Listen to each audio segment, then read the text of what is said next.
attended that session. So I'll send an email out in that regard. We've discussed it a little bit with Thosamling, so we'll let you know once that's clear. And an invitation for you all to put your smartphone out of reach. Hide it. Cover it with something lovely. And leave your video camera on if you're comfortable with that. It just helps us to, to kind of have that experience of being together. So when I say we're going to visit the nunnery, that's not going to happen at the moment.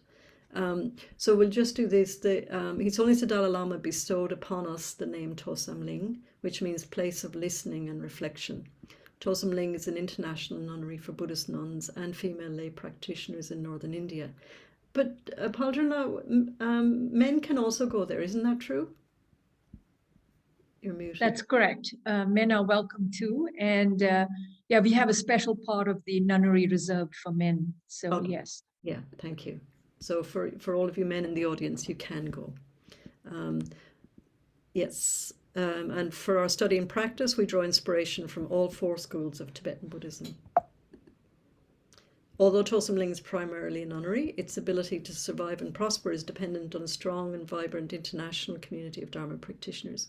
We invite you to learn more about the programs and community and come visit us for a tour or stay. And this is a quote from His Holiness the Dalai Lama.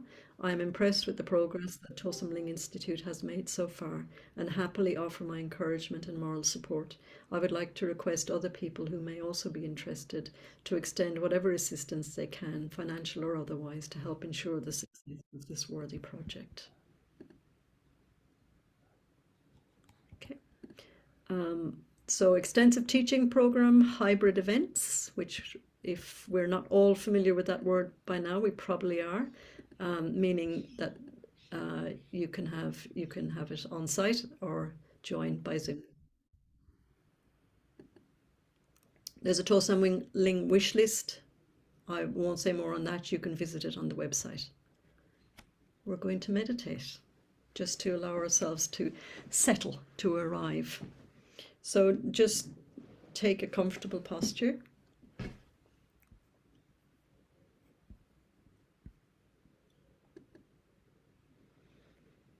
Checking that your back is upright, straight, but also allowing the body to be relaxed.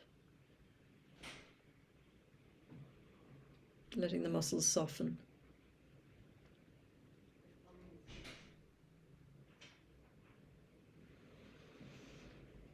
And then giving yourself permission to just be here. So whatever busyness you've had leading into this moment, and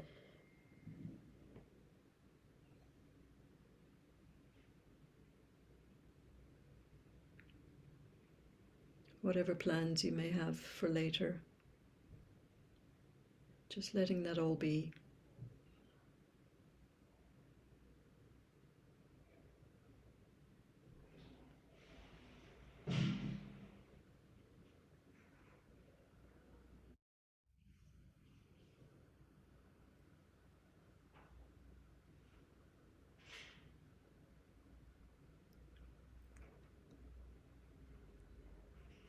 And then whatever form of meditation you usually do, you can use the breath as an anchor, or maybe just resting in open awareness. Just finding an anchor that works for you to bring your attention into this present moment.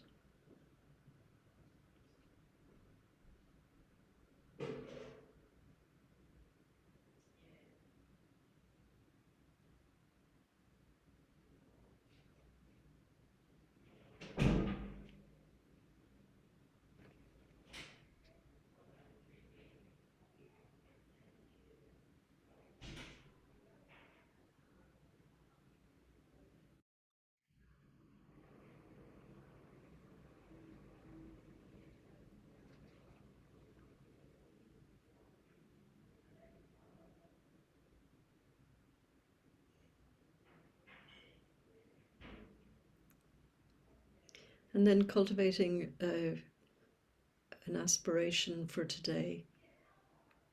So expanding it beyond our own concerns, and they're valid. So whatever we have concerns for in our own lives now, it could be emotional, physical, it could be anxieties of the future, just whatever is easy for you to bring your attention to.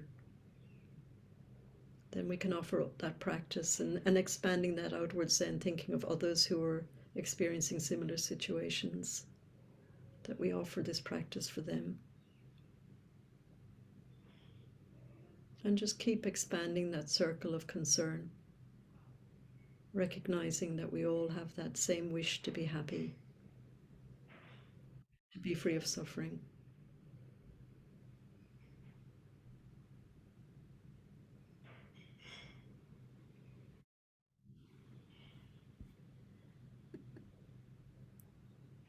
And then as we hold this altruistic aspiration in mind, we can either recite this or just listen to the words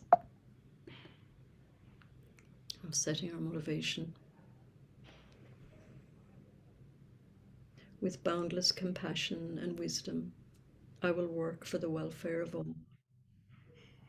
May we be free from hunger and discord, and have joy and a world at peace.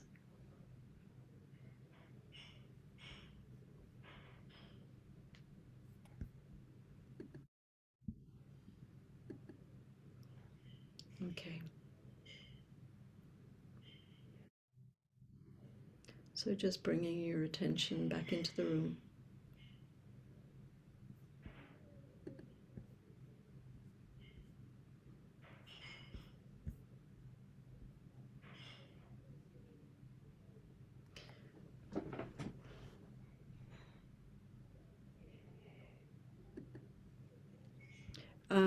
Is the screen okay for everybody? Just checking that. So you're all reading Setting Our Motivation, is that correct? No, it's still on the film that's stuck. Ah, okay. Maybe if you download it and then right click and play news move. Okay. Yeah, I did download it. So that's probably, I wasn't playing the downloaded version. So let me just.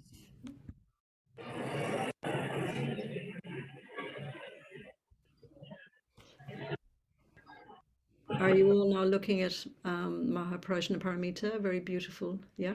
Okay. So I will go back to the video. Someone's unmuted. Can you just check that you're muted? Yeah, it's BSRT. Yeah. Okay, I can mute them if they're not connected to the audio. Okay, thanks BSRT and welcome. Oh, so this is Mahaprajna Paramita, the mother of the perfection of wisdom. And this particular and very, very beautiful image of Mahaprajna Paramita is in Jetsunma's Nunnery at DGL Nunnery. I think some of you probably have visited there and seen it. There's also another beautiful green tara next to it.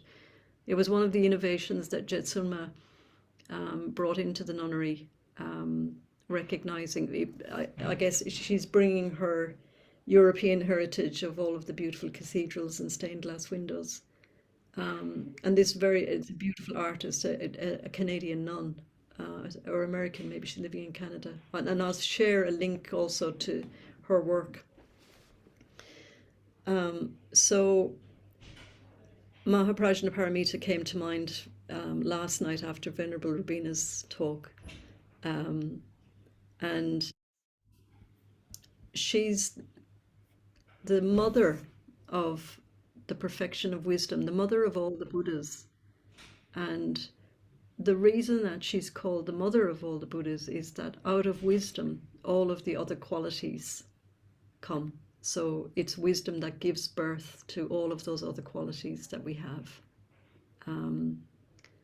And at Jetsunma's Nunnery, in addition to this beautiful stained glass window, there's also a very beautiful statue of Mahaprajna Paramita.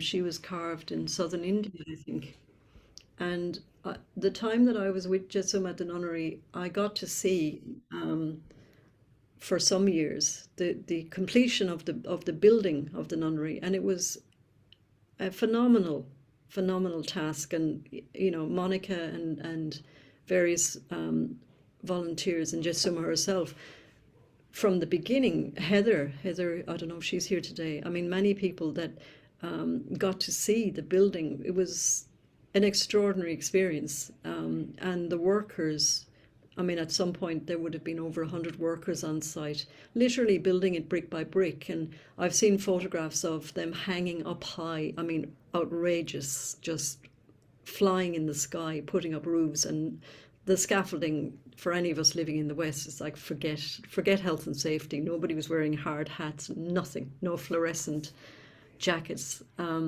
So that it was literally built brick by brick. And as Jetsuma said, it was built at a human pace. And I saw them doing extraordinary things. But, I mean, really, I got there beyond most of the really outrageous work had been finished. And the workers were there all the way through for many years. They built it from the ground up, from beneath the ground up, actually. But I was there for when they took the Mahaprajnaparamita statue up to the top of the temple. And she's up in a room which is like sitting on the very top. And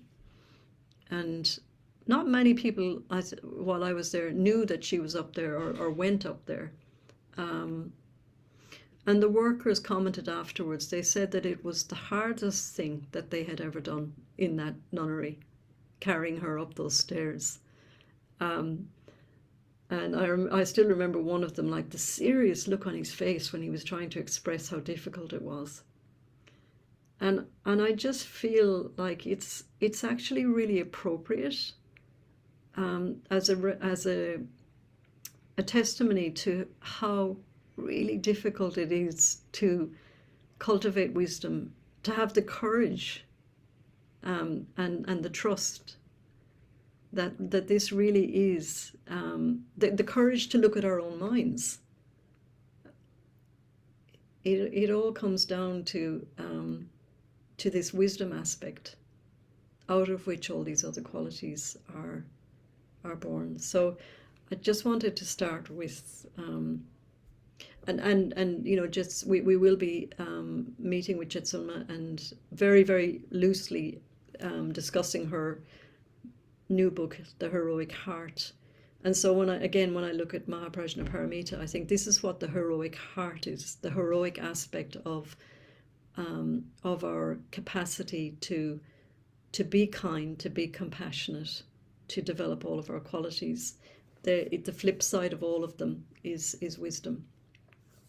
Venerable Bina said it also last night. Compassion will never tire you. We're never going to get exhausted by compassion. It feels like we do, but this is where the precision of the wisdom aspect is needed, the wisdom and the courage to look into our minds so that we can be very, very clear and discerning about what are the barriers to that compassion and that kindness and generosity and all of those qualities. And again, here's another possible misquote from me, and I invite anybody who might know the correct answer to please put it in the chat. But I've heard, I think it's Songsar Khyentse Rinpoche saying, wisdom is in the driving seat, compassion is in the front seat, and morality, I think he wasn't sure, it's either in the back seat or it's in the boot. So we've got all on board, yeah, all of it. But yeah, wisdom's in the driving seat.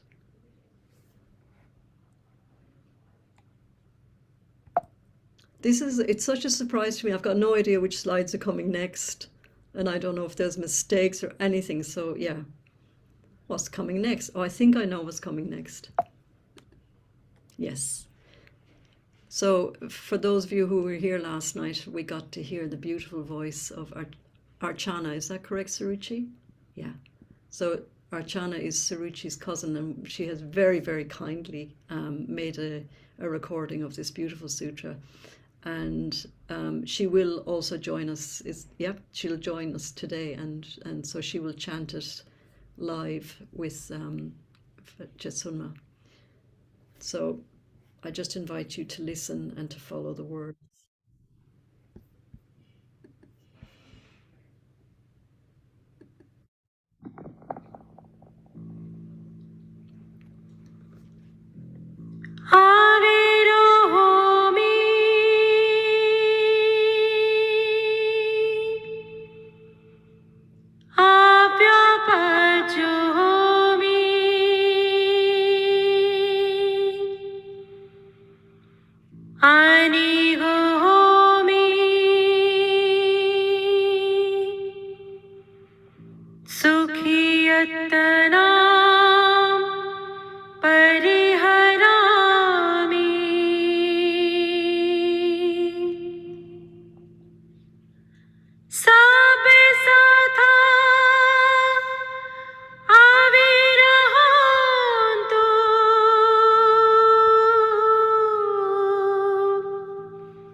May I be free from enmity and danger.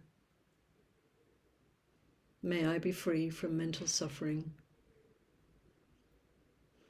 May I be free from physical suffering. May I take care of myself happily. May all beings be free from enmity and danger. May all beings be free from mental suffering. May all beings be free from physical suffering.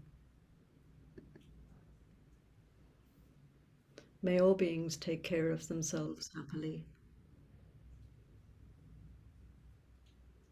May all beings be happy. May all beings be free from suffering. Sadhu, sadhu, sadhu. May it be.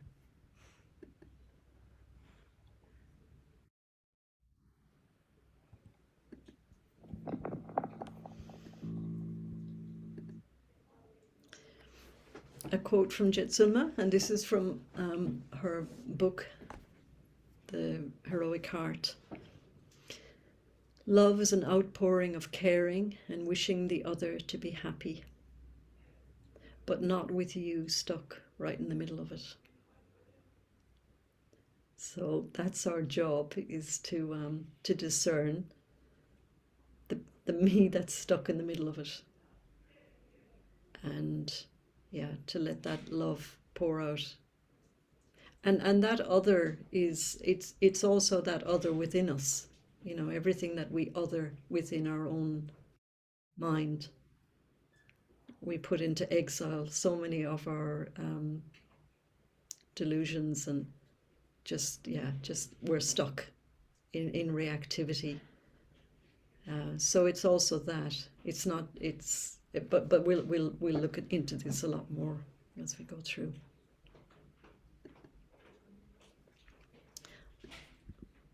Calling His Holiness the Dalai Lama to be here with us. So His Holiness very frequently says we are social animals. very frequently. And there's a great depth to this as well. It's, I mean, we can understand it on a surface level, and we can understand that it makes sense. But it's pointing to, again, a reality that's beyond bias, beyond mental projection. And so it's pointing to our interdependence.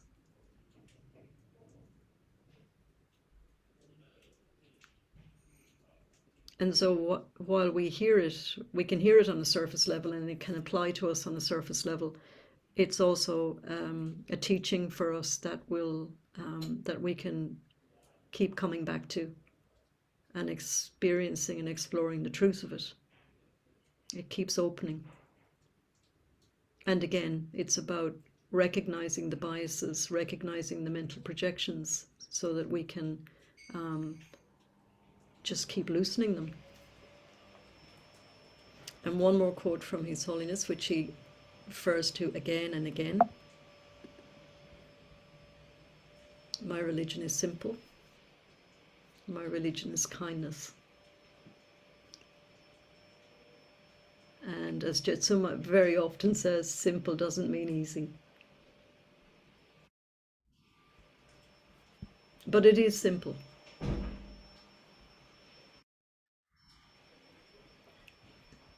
And it's important that we remember that we, as we do turn towards cultivating the heroic heart, it is hard work.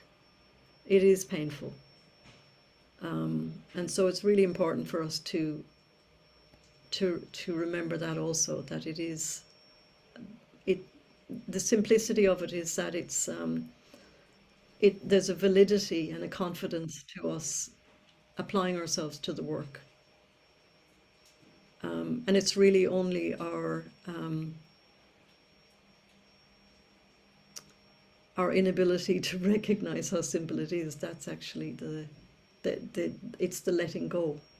That's all we have to do, is just let go.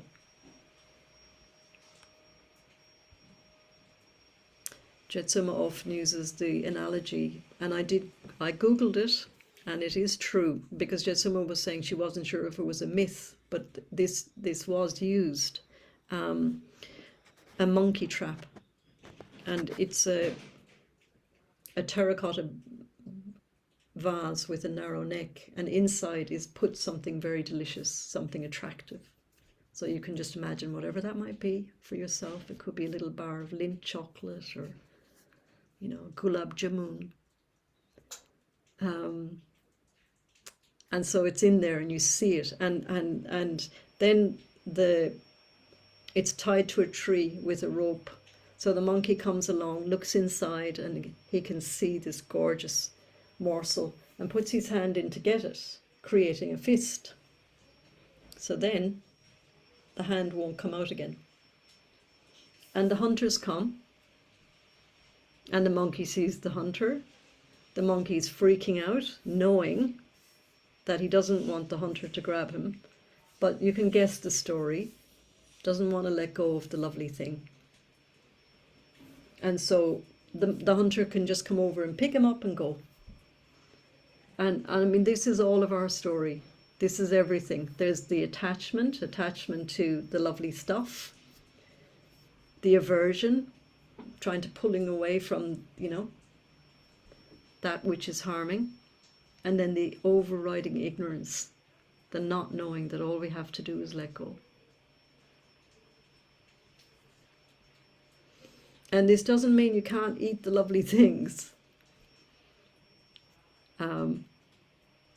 But yeah, it's a very, and I've just come out of Venerable Ravina's teachings, and she was using the analogy of, you can't expect an alcoholic to give up attachment and still be knocking back the alcohol. So that initial, the initial response and the initial level of connection to giving it up is literally to stay away from it. But eventually, we can be free of attachment and enjoy the cake. Okay, let's move on. So yeah, loving kindness and compassion, starting with ourselves and expanding out to others in a circle of continuous mutuality. So again, with the Metta Sutra, it starts with that, making those wishes for ourselves and then expanding it out, but really recognizing again that it is a continuous mutuality, and we can move between both as we cultivate loving kindness and compassion. If at times it might be really easy and obvious to focus that on something, on some external object, our hearts can easily respond. And then if it becomes more difficult, if it's someone that we don't like, and the idea of even feeling sorry for them, we might even be going, yes, I'm glad they're sick. It's recognizing in that moment that the loving kindness and compassion needs to be directed towards that within ourselves, which is blocking our ability to let it flow out, as Jetsuma said, that outpouring. So I just want to ask you all to consider, what does love mean to you? And when I say love, it is a 4-letter word, and Jetsuma often refers to it's a word that's just thrown around. I love ice cream. I love the Dalai Lama. Like, are these the same thing? So when and this is why I also put Mahaprajna Paramita at the start, really to inform all of our questioning when we ask, what does love mean? Like bringing it again into that heroic heart. So I just invite you to recall a time where you experienced love, no matter how fleeting, no matter how long ago. Just take a moment to reflect on a moment of what love was, how you felt it. And just feel how it shows up in your body. It could be with a pet, it could be with a cuddly toy, your grandmother. Just see what comes to mind, but to get a taste of it.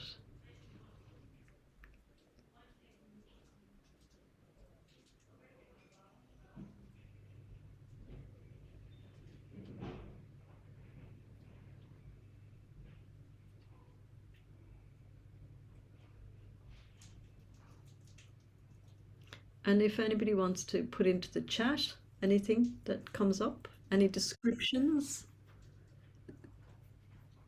in relation to that quality of love, how would you describe it?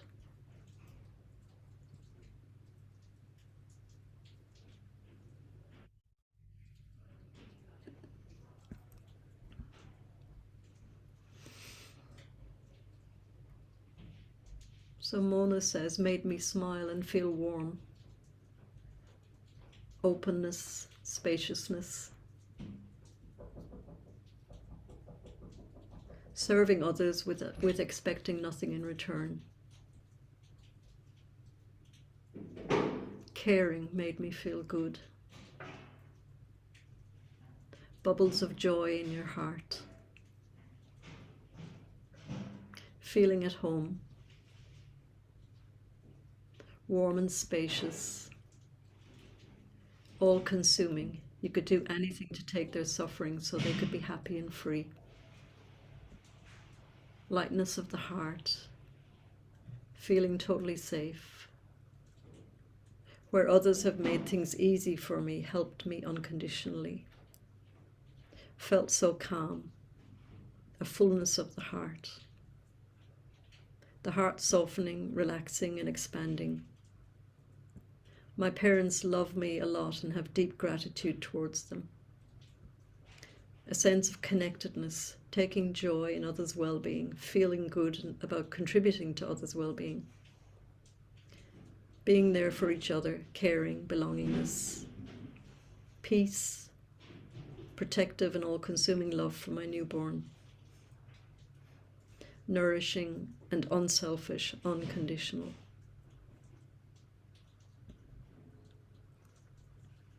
Feeling comfortable and warm.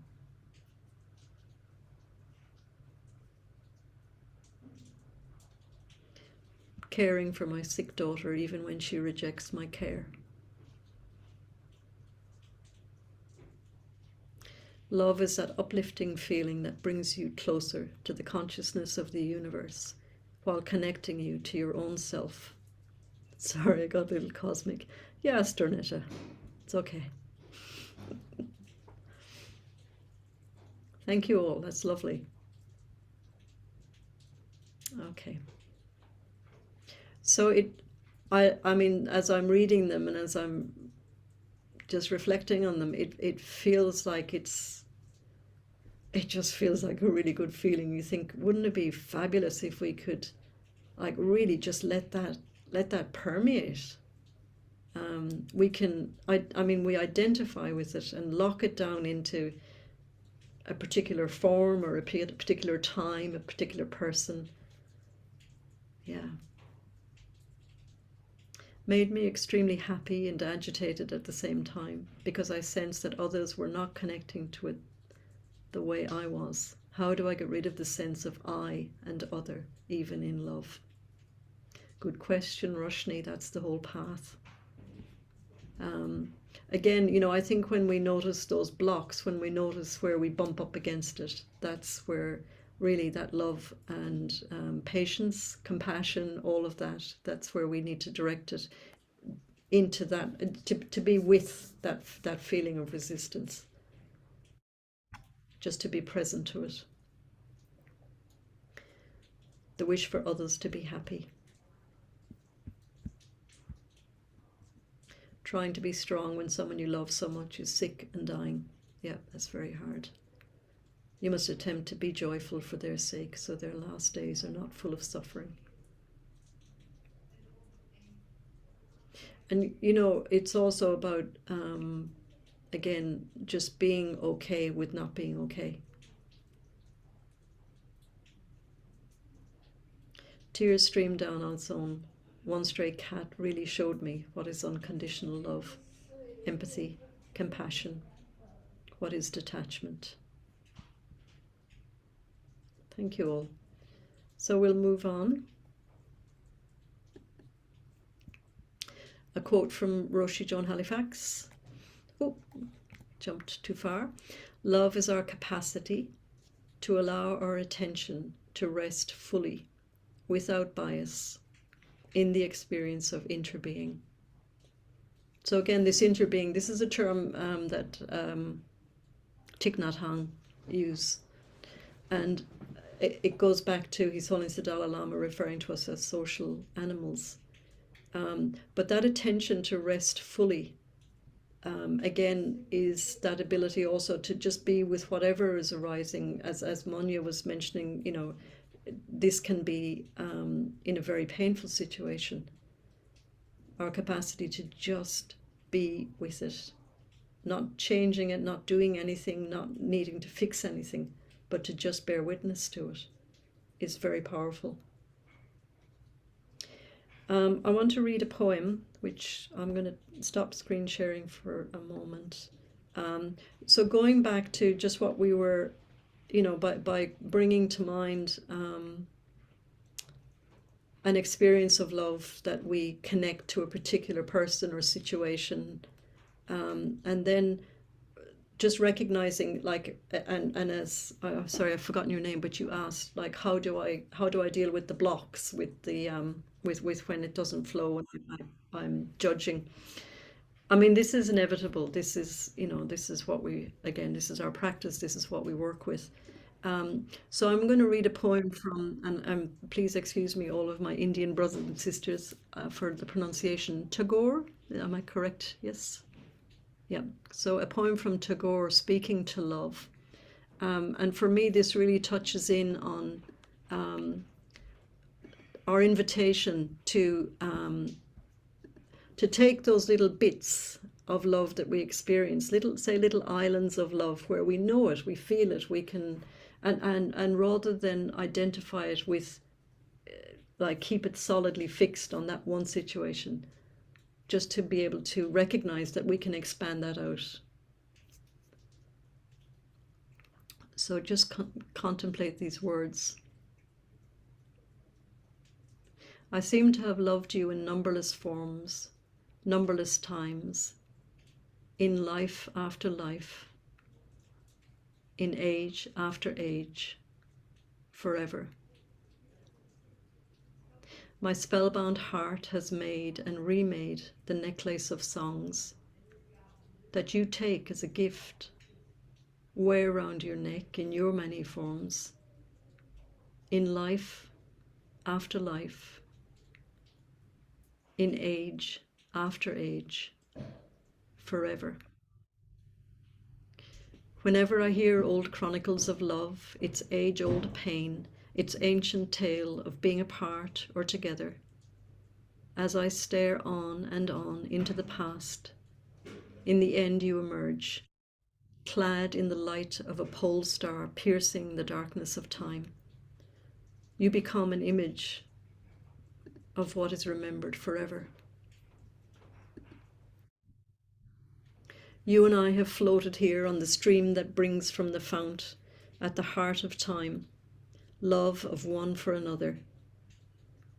We have played alongside millions of lovers, shared in the same shy sweetness of meeting, the same distressful tears of farewell.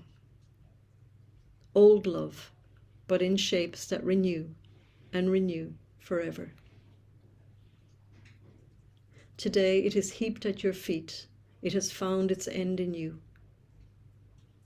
The love of all man's days, both past and forever. Universal joy. Universal sorrow.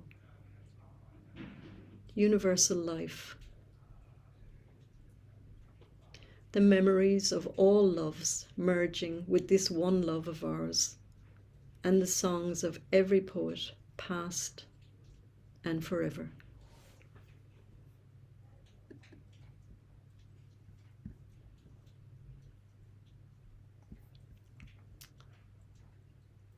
Okay, so now I'm going to get you to do an exercise.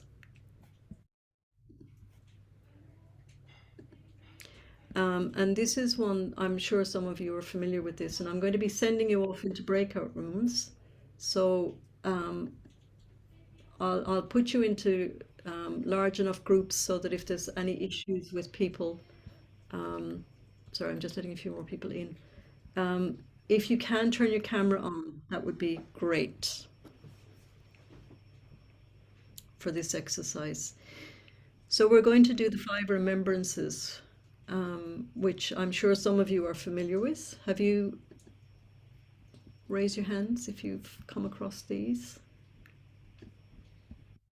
Yeah. Okay, so in this exercise, sorry, excuse me here. What I invite you to do, I'll send you into groups, as I said, and each of you will read them. I'll put it into the chat. And there's no crosstalk, there's no hello, how are you, etc., etc. We'll just go straight into the exercise. And so it's completely fine to be silent as well. If a person has read them and you just want to spend some time in silence, please do. So just as indicators, you can raise your hand if you're ready to read, or raise your hand and also unmute. And then maybe if you want to, you can bow. And if you want to have silence at the end of your recitation as well, again, you know, at the end you can just bow and mute again. So let me just share the Five Remembrances with you. Sorry, I've just got to copy these and paste them. It's another moment for you all to practice patience. Are there any questions in that technical, practical?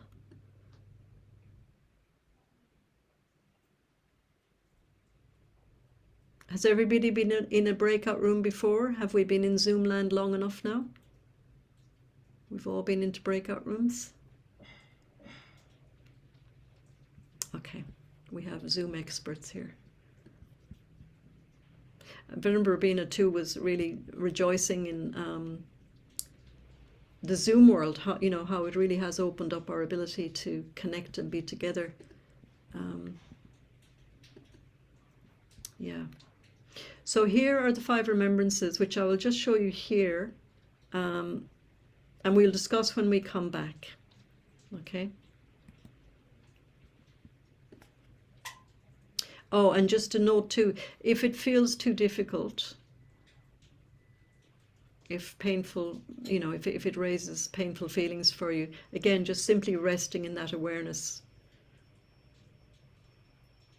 And, you know, maybe just allowing yourself to come into your body, feel how it's showing up in your body. If it's feeling difficult, is there a, you know, tightness? Just notice what's happening in the body. So here are the 5 remembrances. Just take a look at them while I do the Zoom magic of getting you all into rooms.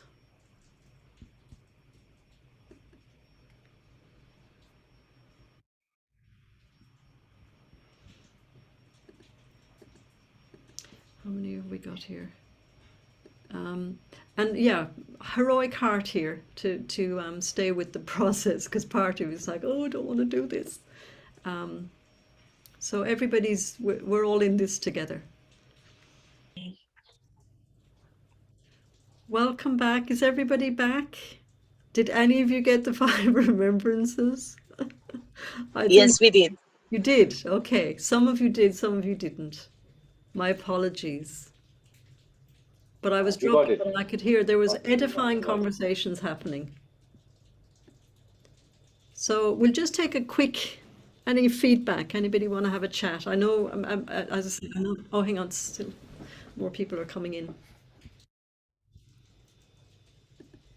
Any comments? Any feedback on our chosen topic? Francis?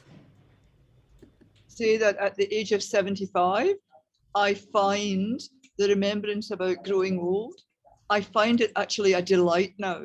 Along with teachings, growing old to me now is not just kind of like sickness and death and, you know, losing parts of your body or your mind. I feel really joyful about the prospect. Fantastic.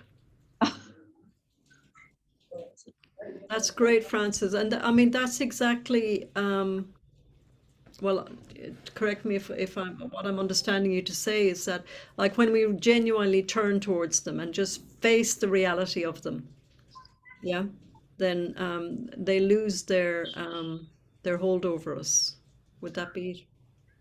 Yes, and also it empowers us to choose another path apart from doctors and sickness and all of this sort of stuff. It actually gives us a bit of a control over our old age. And I feel less helpless now. Yeah, it's good. It's a good thing. Yeah. Thank you for that. Thank you so much, Francis. I mean, for many practitioners, this is, yeah, Rajaswari is saying these are known facts. Why? Okay, these are known facts. Why are these called 5 remembrances? Great question. They are known facts. Do we remember them? Put your hand up if you would be surprised to hear that you might die today. Yeah. Well, so again, I'm going to mash another quote here. Is it in the Upanishads? Who was asked? Or this is from one of the Maha. I'm not going to be able to pronounce it, but somebody was asked, what is the most wondrous thing on the earth? And the reply was, the most wondrous thing is that we don't remember that we're going to die. Mahaprajna, oh no, I won't, I'll make a mess of it. But you get the point, yeah? Let me go back. Who said that again? Rajaswari. Yeah. These are known facts. Why are these called five remembrances? Because we don't remember. Stephanie's saying these are things I know, but still continuously take me by surprise. Tini, learning about separation is helpful, but what about our dear ones who don't have this teaching? Doesn't it stay incomplete in that way? Um, it does, but I mean, this comes down to the we can help others as much as possible, but we each are responsible for our own. I mean, the main thing that we can do is to embody this and live this by example. And I mean, listening again to what Francis just said, hearing somebody expressing how they are able to live into the joy of that space is it's transforming.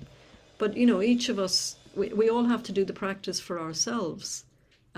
So I would say that our capacity to stay present, our capacity to recognize that these are truths, and our capacity to live within that is what will support others to reach that too. We can do other things for them as well, but just holding them in our hearts and making the wish, again, going back to the Metta Sutta, first making that wish for ourselves to be able to embody those qualities, and then making the wish for others too.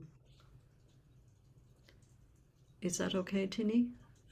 If you want to type in anything else. Roshni, did you want to speak? Yeah, hi. I have a question.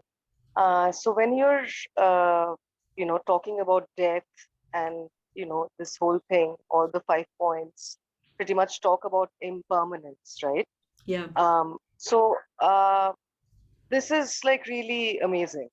But where does reincarnation fit into this? And because reincarnation will give you a different sort of refuge, right? Even though the body as I know it will die, there is this possibility of rebirth. And what if somebody does not believe in that? I mean, what if someone believes in this body dying and being reincarnated versus somebody who does not believe in any kind of reincarnation, physical reincarnation at all? I mean, these two people are getting different sorts of refuge, right? Mm-hmm. So I just Yeah. As you started asking the question, I had my get out of jail card free, and I was thinking, oh, this is one we could ask Jetsunma. So I encourage you to formulate it.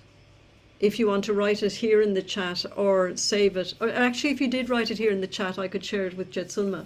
I haven't actually. I'll actually take some time after this session is over and write it. Is Okay. that possible? And I do have Sure. another question for her as well. Okay. So Yeah. I'll just write these 2 questions, and then should I put them in chat? Yeah. Did you get my email last night? I shared my email. Yes, I Okay, did. so send it to my email, and I'll forward it to Jetsunma. But I would say too, just touching in on it, Roshni. Again, I would say first, like you're talking about 2 categories of people, as far as I understand, saying, what if I believe in rebirth? What if I don't? I would say bring it back to how what's your personal experience? Touch in with what that might be. I mean, I can say I believe in rebirth, but then I have to check my mind and go, yeah, I give lip service to it. What does it mean? How do I, what happens after death? There's a lot to unpack, I would say. But anyway, I would encourage you to put that question forth, and we'll share it with Jetsuma. Thanks. Thank you. Sounds good. Yeah, Yudhishthar and a tree sprite in the Mahabharata. Thank you, Vanishri. That was tree spirit, I think you mean. Okay, so that was in relation to the greatest wonder on the earth. His Holiness the Dalai Lama, the greatest cause of death is birth. Yes, absolutely. I think, yeah, somebody described good health as dying slowly. It's a good one. Geshe Sonam Rinchen from the library always said, your death may come before tomorrow. Yeah, if you can remember this in the morning, in the afternoon, and in the evening, your actions will be much more virtuous. And then he would throw his head back and laugh and say that especially Westerners don't like to think their death is happening today. Yeah, it's so important. Oh dear. This is what is karma yoga. Nandini, you're going to have to explain that a little more. We also forget that we only have, sorry, you don't have to, Nandini, but if you want to. We also forget that we only have control on our actions and they define who and what we are. Yeah. Yeah. I think we're asked to remember because we don't. Yeah, exactly, Jampadeki. Thinking about these things again and again will help us to know, will help us to move from knowing about to knowing. Yeah. Yeah. It's like, you know, you can have a PhD in chocolate without having tasted it. And Suma talks a lot about the importance of the difference between these two. Could you please share your email ID again? Yep. Yep. Oh, someone's done it. Thank you, Smitha. The Buddha explained the rationale behind these. The first three is to weaken or overcome conceit in youth, good health, and being alive. The fourth is to weaken or overcome lust. And the fifth, contemplation, to weaken or overcome irresponsibility in improper acts of speech and thought. Thank you. Yeah, that's, I'm going to tell you. I'll save all the chat as well if anybody wants to have, we can share all of this later. Oh, I was going to say something else on that and I've forgotten. Okay, we'll take a quick break, shall we? Let you go off and have a stretch and a... So let's say if you come back in about 7 minutes, yeah? Take a stretch. Rejoice in the fact that you're alive.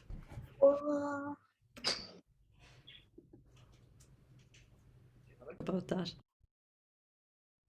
It's another quote from it's someone I heard here at Vajrayana Institute also. Benita, I'm sure some of you know her. Anybody who watched ABC Play School, Benita was one of the presenters. Play School was something that a lot of parents relied on for babysitting their children. TV. Anyway, Benita's comment is she described blinding flashes of the obvious. And I just love that phrase, a BFO, a blinding flash of the obvious. So that's what moves our remembrances to the fact that they are facts. It's like, oh my God. And I guess that's what our practice is to that those little blinding flashes of the obvious would sort of add up and stabilize, and that we could live in that space. So I'm going to read us a poem. And I also saw in the chat, somebody said, and I think it's come up a few times, that it does all come down to impermanence. And I mean, you know, that was the Buddha's teaching also in his passing away. So we are going to do a meditation on impermanence. And in the lead into that, I want to read you this poem written by Jennifer Wellwood. Good name. Jennifer Wellwood. And the poem is called The Dakini Speaks. And for anybody who doesn't know what a dakini is, a sky dancer. Yeah. So settle back and listen to The Dakini Speaks. My friends, let's grow up. Let's stop pretending we don't know the deal here. Or, if we truly haven't noticed, let's wake up and notice, look, everything that can be lost will be lost. It's simple. How could we have missed it for so long? Let's grieve our losses fully, like ripe human beings. But please, let's not be so shocked by them. Let's not act so betrayed as though life had broken her secret promise to us. Impermanence is life's only promise to us, and she keeps it with ruthless impeccability. To a child she seems cruel, but she's only wild, and her compassion exquisitely precise, brilliantly penetrating, luminous with truth. She strips away the unreal to show us the real. This is the true ride. Let's give ourselves to it. Let's stop making deals for a safe passage. There isn't one anyway, and the cost is too high. We are not children anymore. The true human adult gives everything for what cannot be lost. So let's dance. The wild dance of no hope.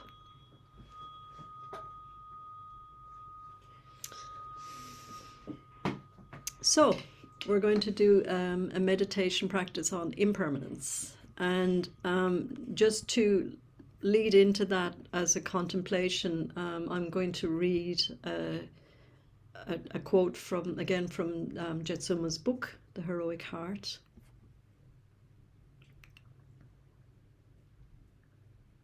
It's a little bit of a long quote, so just rest. If we ask ourselves, who am I? Then we will recall our name and maybe our nationality, our racial type, gender, maybe our class or caste, and we think, this is who I am. We might think of where we were born and where we grew up. We might include our profession or our marital status. We're somebody's child and perhaps someone else's parent. Sometimes we're the boss, but at other times we're the servant. We're playing many different roles, including male and female, which we think define who we are, even though we're changing all the time from the moment we were born. We see a small child and in a year's time we wouldn't recognize him. Every single cell of his body will have changed. But still we think it's the same boy. Every cell in our body changes every 7 to 10 years, and our thoughts are changing moment to moment. New cells in our brain are coming into being while others are dying away. But still we say, I am me. We have a strong sense that there is a unique and autonomous me at the center of ourselves that never changes. Whether we are 2 months old or 2, 20, 50 or 100 years old, it's still me. My opinions, my ideas, my beliefs, my memories, this is who I am. This is the level of consciousness on which we live. And normally, when we meditate, this is the level of consciousness with which we are dealing and trying to tame, to train, to transform. From a Buddhist point of view, this concept of an autonomous me is a fundamental delusion. It's the big mistake that keeps us trapped in samsara. Samsara doesn't exist except through the conceptual mind. All of this work that we have been going through, all of these verses, which is the 37 practices of a bodhisattva, are written from the point of view of a mind that from the very beginning is mistaking a rope for a snake.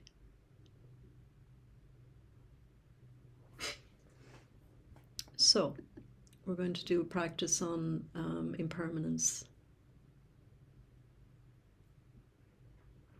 So again, just checking that you're sitting comfortably.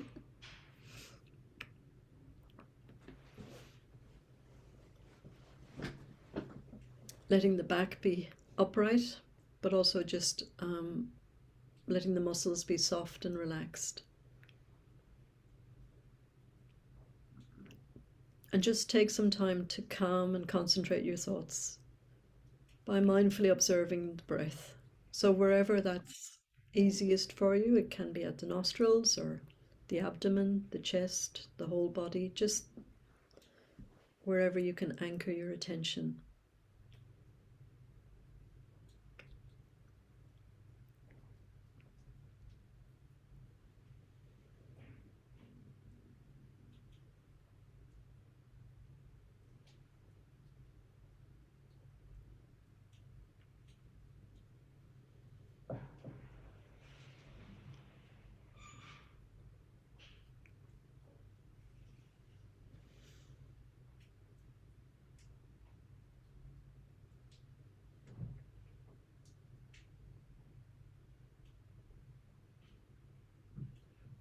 And don't worry if the mind gets distracted, you just keep coming back. No judgment, no criticism. Just keep coming back to the breath.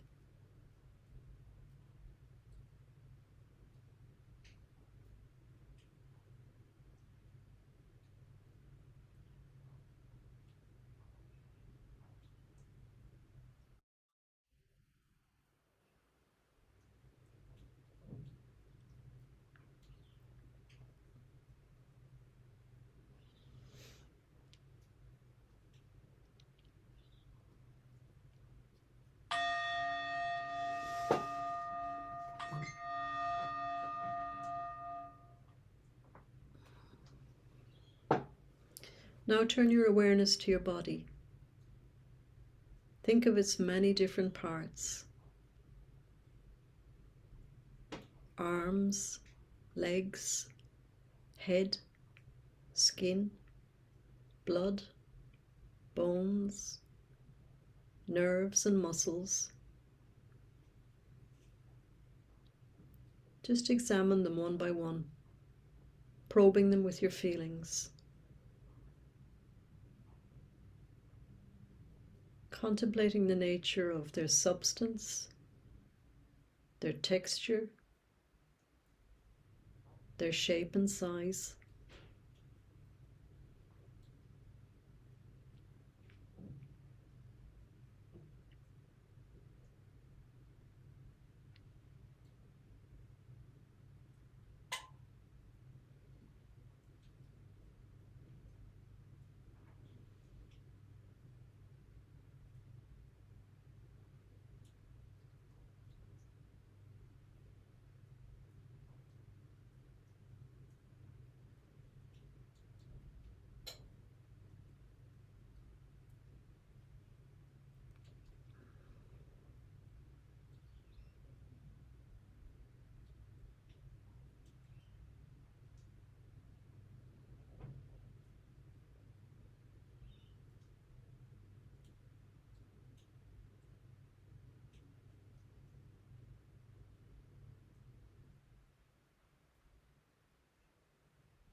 Now be sensitive to the body at work, the movement that's occurring every moment, the ebb and flow of your breath, the beating of your heart, the flow of your blood, the energy of your nerve impulses.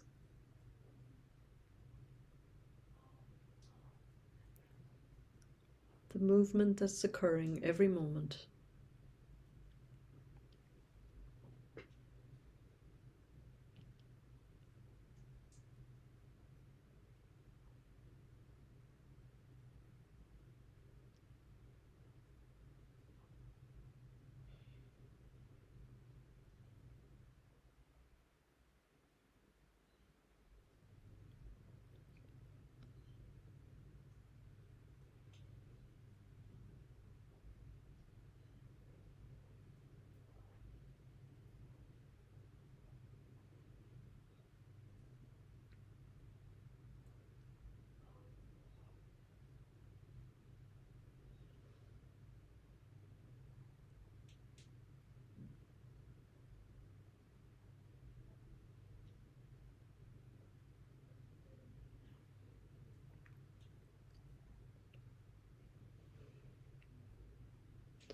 Be aware of your body at the even more subtle level of its cellular structure,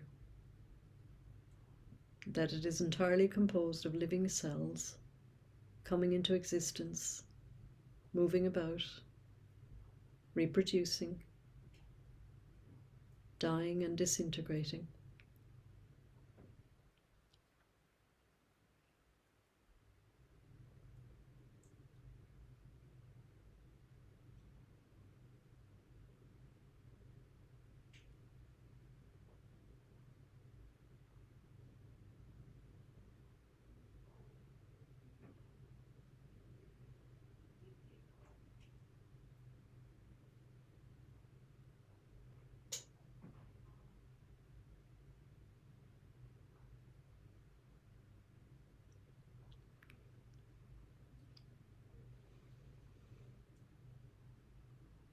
On an even subtler level, all the parts of your body are made of molecules, atoms, subatomic particles,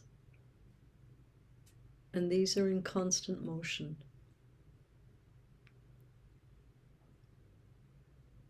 Try to really get a feel for the change that's taking place every moment in your body. So not thinking about it,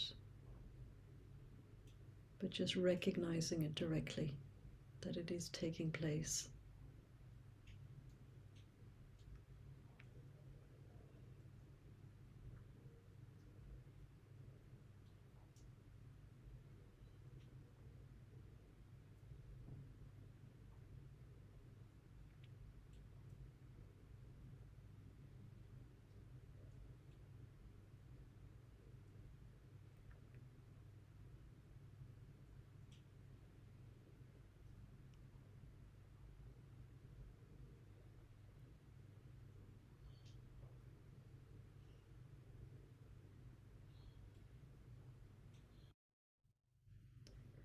Now turn your attention to your mind.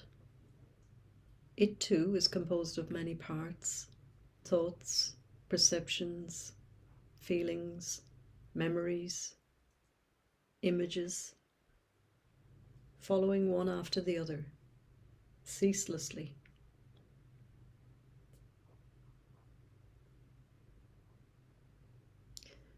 Just spend a few minutes simply observing the ever-changing flow of experiences in your mind, like someone looking out of a window onto a busy street, watching the cars and pedestrians passing by.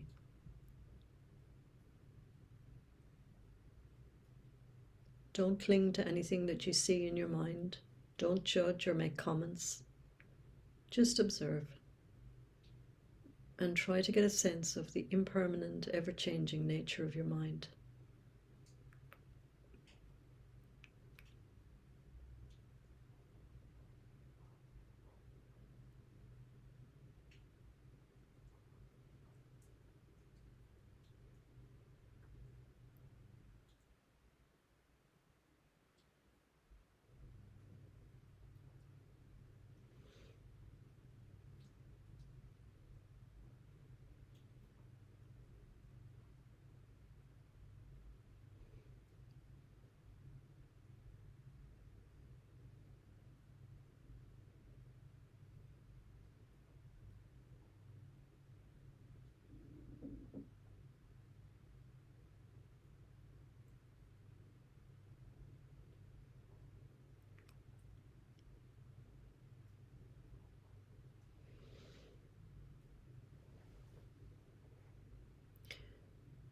Now extend your awareness to the outer world. Think about your immediate surroundings. The cushion, mat, or chair you're sitting on, the floor, the walls, the windows and ceilings of your room, the furniture and other objects in the room. Just consider that each of these also, while it looks solid and permanent, is also changing.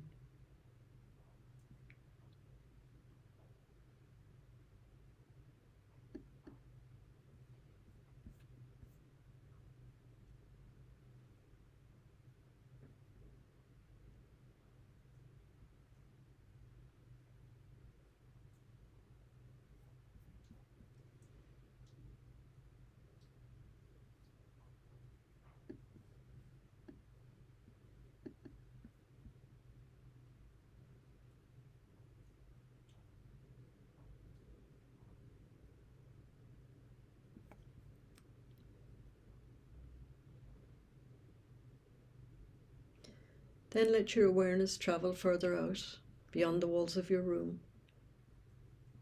Think of other people. Their bodies and minds are also changing, not staying the same for even one moment. The same is true of all living beings, such as animals, birds, and insects.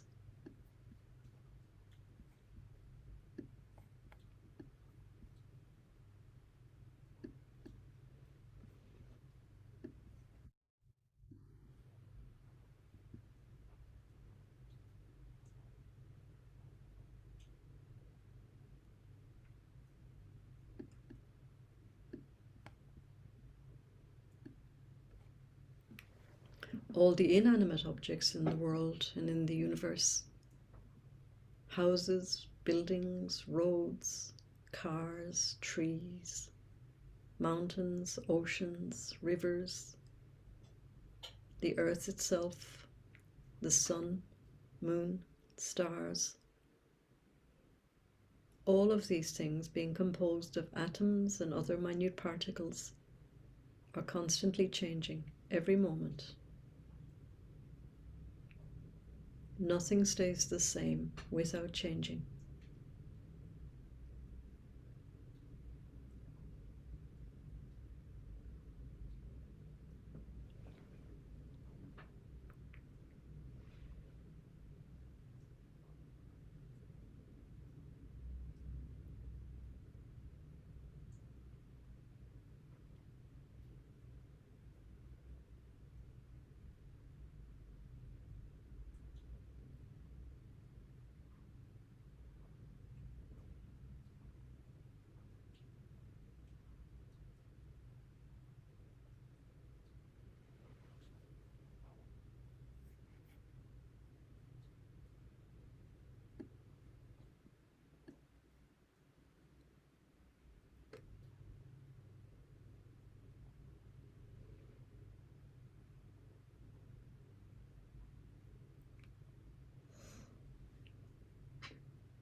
It's unrealistic and self-defeating to cling to things as though they were permanent. Whatever is beautiful and pleasing will change and eventually disappear. So we can't expect it to give us lasting happiness. Whatever is unpleasant or disturbing won't last forever either.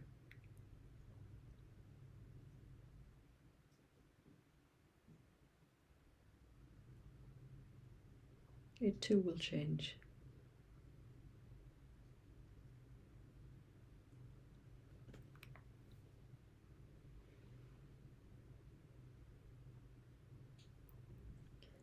And as we conclude the practice, contemplating these words from Rumi,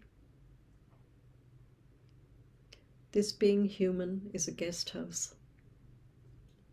Every morning is a new arrival, a joy, a depression, a meanness. Some momentary awareness comes as an unexpected visitor. Welcome and entertain them all. Treat each guest honorably. The dark thought, the shame, the malice. Meet them at the door, laughing, and invite them in.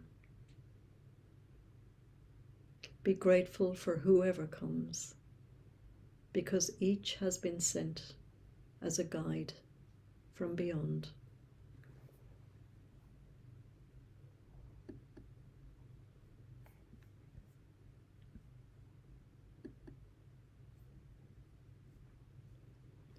So when you're ready, just bringing your attention back into your room, back into the Zoom space, all of which is changing moment by moment.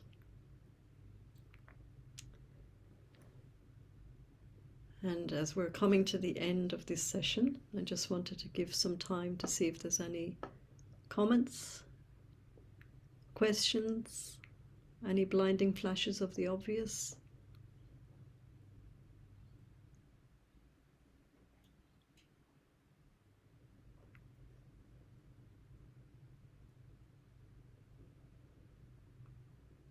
Is everybody okay? Nobody has dissolved into a... I mean that seriously, is everybody okay? We've gone through some... I mean, remembering the 5 remembrances can be a challenge.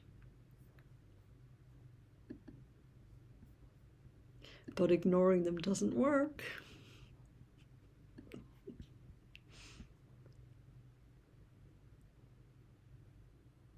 Hi, Aileen. Mm-hmm. Could you please share the name of the poet where there was this line, "Impermanence is life's only promise"?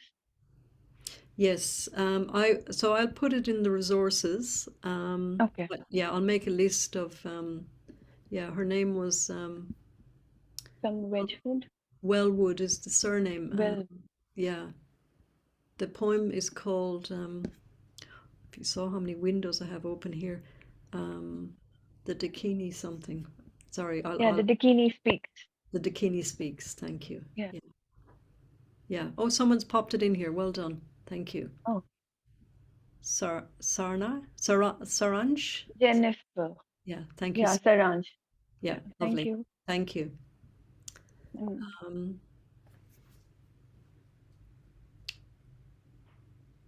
Where can I access? Yeah, so regarding accessing the recordings, we'll discuss that with Thosamling. It may be that they put them up on their YouTube channel, so we'll let everybody know.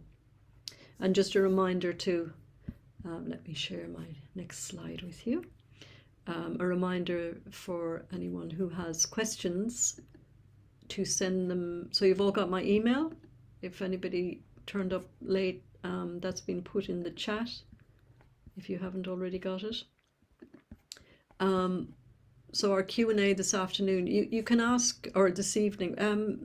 Pauldrum, can you please remind me what time that'll be in India? It's 1 to 3 p.m. Indian Standard Time. Thank you so much. So 1 to 3 p.m. Indian Standard Time. So you can do your... that's 2 hours from now, correct? Just over 2 hours from now. Yep. That's right. Thank you. So the heroic heart, awakening unbound compassion.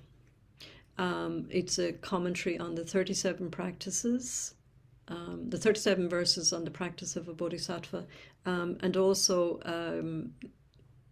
Jetsuma also refers throughout the teaching to a commentary from a commentary on the same verses from Dilgo Khyentse Rinpoche. So it's beautiful. It's an intertwining of Jetsuma's teachings with these two with the verses and the commentary. So it's really lovely. Oh yes, and Jetsuma's. So we will meet. We'll do some meditation together, and then I think maybe we have a 15-minute break just so that you can, take a proper stretch. And then we'll come back together to be with Jetsuma. So in that time too, if you want, and you can also ask questions live with Jetsuma when she's here. So my next slide, I think, is just saying thank you to everybody. And how are we doing? So everyone's okay? No more questions? Okay. And then we'll dedicate the merit. So again, bringing to mind, as we set our aspiration at the beginning, we're here as representatives for all beings. We are their ambassadors in this space right here, right now. So we can make the wish, and Venerable Bina often says that everything exists on the tip of the wish. So we make this wish. And not in any kind of it's a wish that has a rational basis to it. Yeah. By the power of this compassionate practice, May suffering be transformed into peace. May the hearts of all beings be opened and their wisdom radiate from within.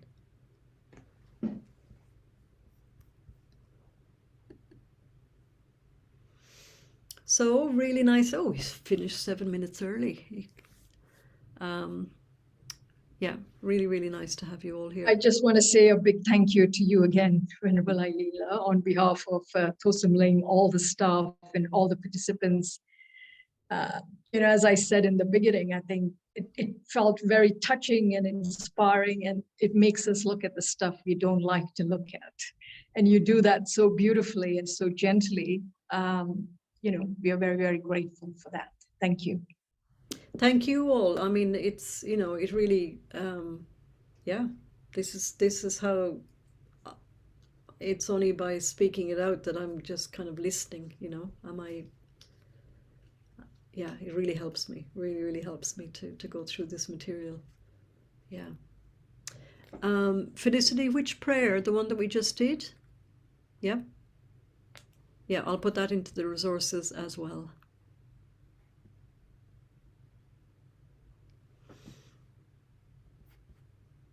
So have a great break. Yes, we meet in 2 hours, Harsha. Harsha, what time will that be? So sorry, we meet in 2 hours, and then the interview with Jetsuma is in 3 hours. Is that all okay? Yeah. How to get rid of fear of women. Okay. Mikhail, can you, if you'd like to send me an email too, with just explain that a little more, that'd be great, and I will share that with Jitsuma. I'm just putting in my email ID here again.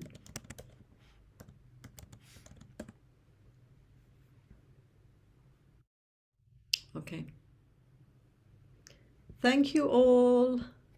So as I said, I'm at Vajrayana Institute, and Jetsuma, or Venerable Rabina, is upstairs. Yeah. So we had teachings with her this morning, and she'll teach here again tomorrow morning. So, okay.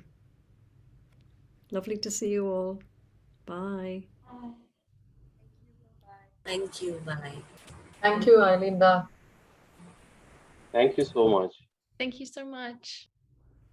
Thank you so much. Thanks, Aileen. Thank you. Thank you, Arinda. Thank you from India. Yeah, wonderful to have so many Indians here. Really great. Thank you, Venerable Aileen. Thanks from Gutu Monastery.